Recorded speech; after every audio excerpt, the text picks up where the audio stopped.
প্ৰিয় দৰ্শক, হাইস্কুল আৰু হাই ছেকেণ্ডেৰী টেটৰ লগত জড়িত পেডাগজি চেলেবাছৰ লগত খাপ খোৱা নতুন শিক্ষানীতি 2020ৰ কিছুমান প্ৰশ্ন অলৰেডি বহুতো ভিডিঅ'ত মই ডিছকাছ কৰিছোঁ আৰু বহুতো কথা আছে ডিছকাছ কৰিবলগীয়া। তাৰ বাবে পুনৰ এই ভিডিঅ'টিত সেই কাৰ্যটোকে কৰিম।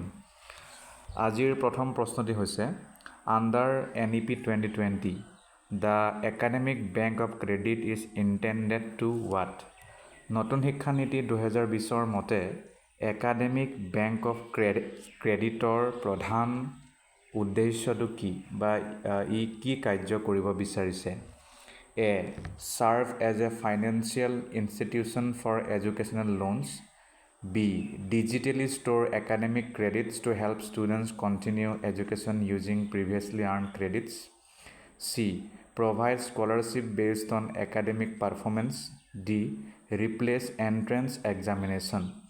Academic Bank of Credit চমুকৈ ABC বুলিও কোৱা যায়। শুদ্ধ উত্তৰলৈ যাওঁ।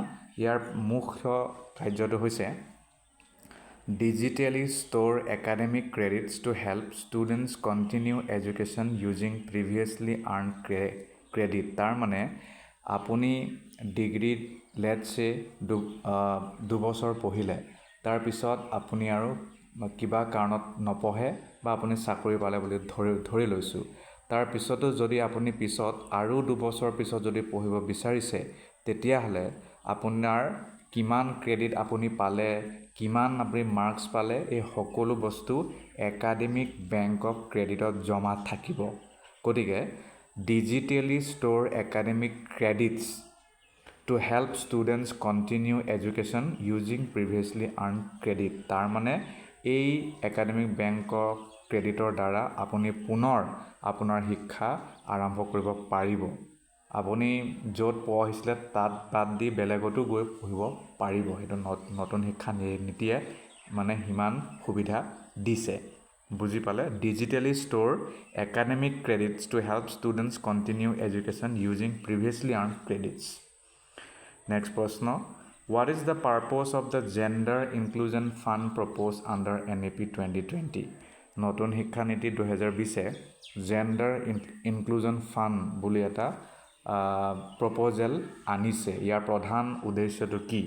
ডাইৰেক্ট উত্তৰলৈ যাম। To assist in the education of female and transgender students. Female ষ্টুডেণ্টক শিক্ষাত সহায় কৰা আৰু ট্ৰান্সজেণ্ডাৰ ষ্টুডেণ্টকো সহায় কৰা, তাৰে ই প্ৰধান লক্ষ্য।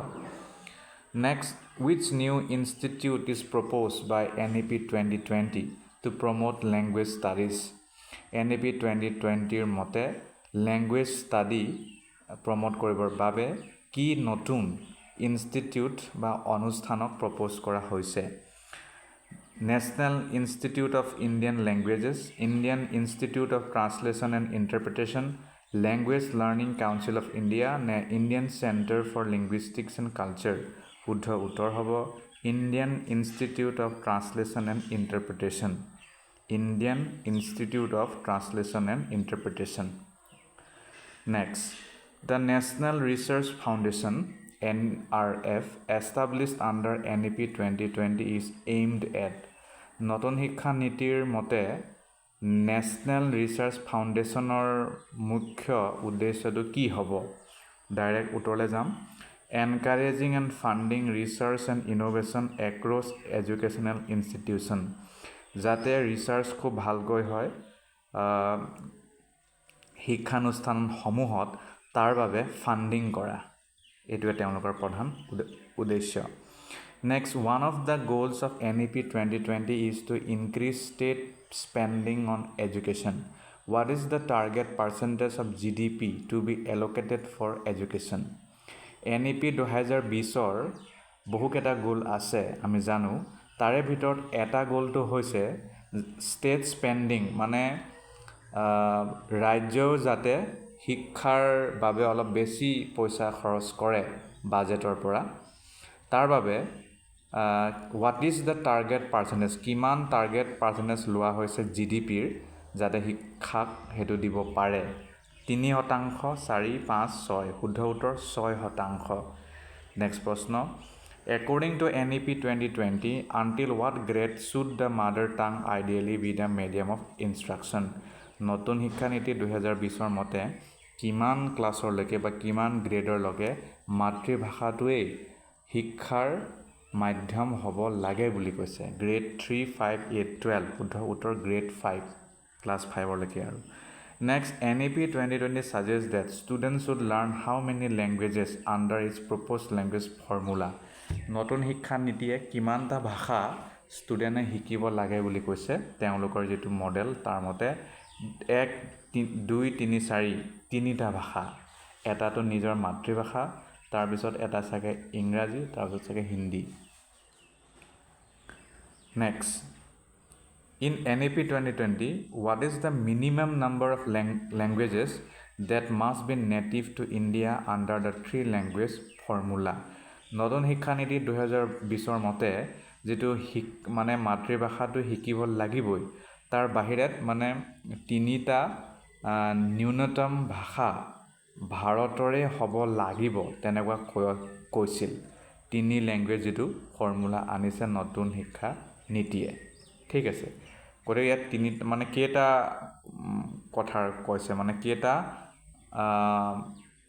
আমাৰ ইয়াৰে ভাষা হ'ব লাগিব ভাৰতৰ ভাষা মই কৈছিলো অসমীয়া হিন্দী তো আমাৰ দুটা ভাষা হৈ গ'ল ইংৰাজী এটা ফৰেন।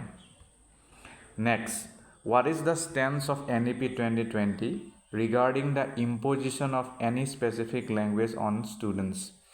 নতুন শিক্ষা নীতিয়ে কি স্টেন্স লৈছে যে আমি ষ্টুডেণ্টক এটা স্পেসিফিক মানে ভাষা জাপি দিব লাগে নে নেলাগে। English will be mandatory, Sanskrit will be mandatory, no language will be imposed on students, Hindi will be compulsory in all states. শুদ্ধ উত্তৰ হ'ব no language will be imposed on students. কোনো ধৰণৰ ভাষা জাপি দিয়া নহব।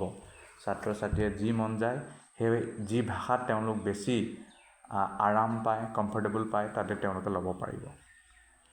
Next, which previous educational policy also recommended the use of the mother tongue as a medium of instruction similar to NEP 2020?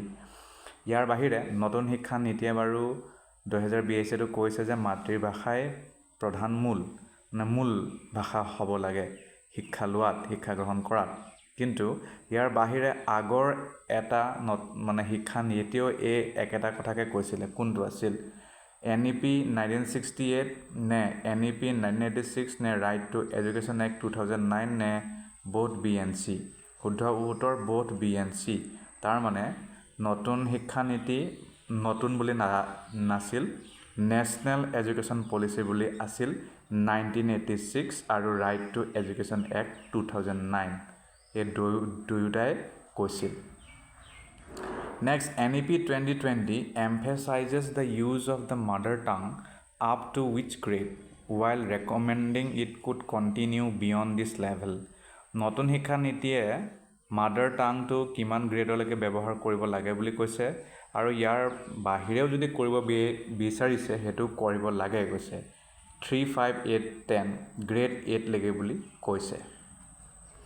Next, which language is given specific emphasis alongside regional and foreign languages in NEP 2020?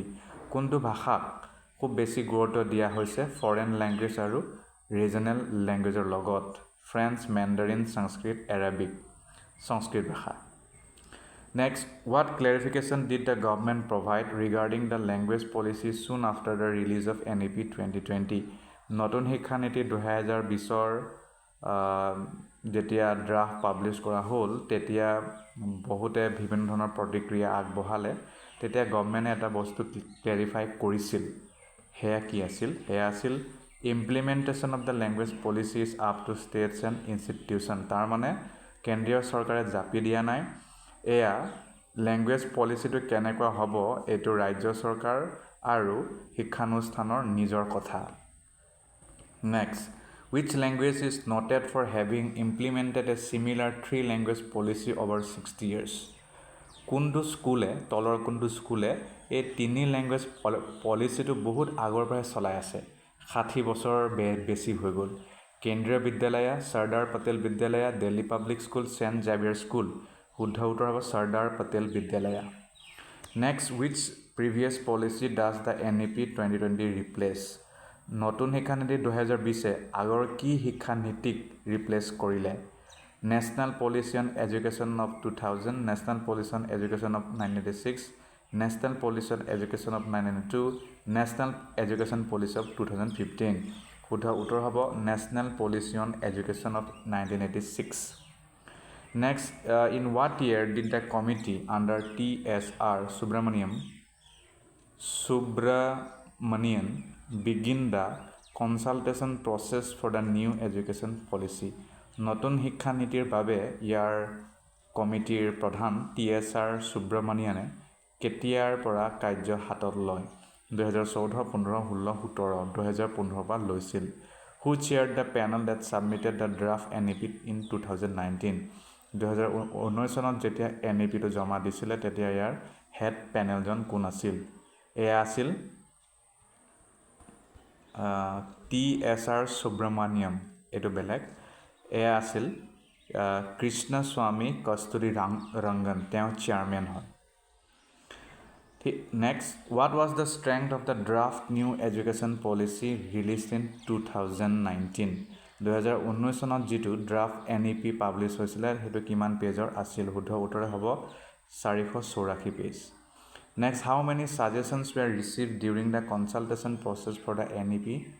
নতুন শিক্ষা নীতি act বা policy মানে finalise নকৰোতে তাৰ আগতে বহুত কেইটা suggestion লোৱা হৈছিল মানুহৰ পৰা কিমান মানুহ শুদ্ধ উত্তৰ 2 লাখতকৈ বেছি Which level of governance were involved in the consultation process for the NEP?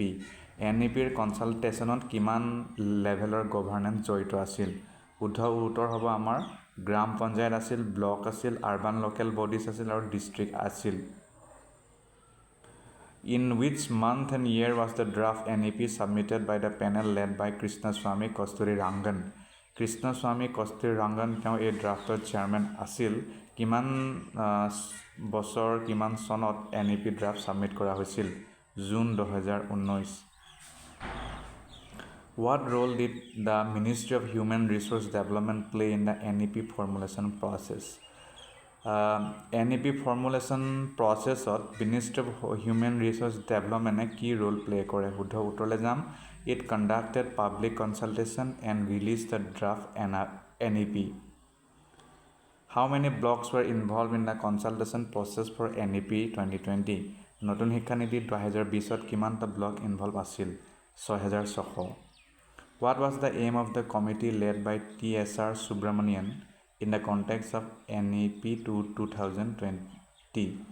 TSR Subramaniame এই কমিটিটো লেড কৰিছিল নতুন শিক্ষা নীতিৰ তেওঁৰ প্ৰধান উদ্দেশ্যটো কি আছিল শুদ্ধ উত্তৰ to initiate the consultation process for the new education policy ইয়াতে আমাৰ এই ভিডিও অন্ত পৰিল আৰু কিছু কথা আছে ক'বলগীয়া জানিবলগীয়া শিকিবলগীয়া নেক্সট ভিডিওত আমি লগ পাম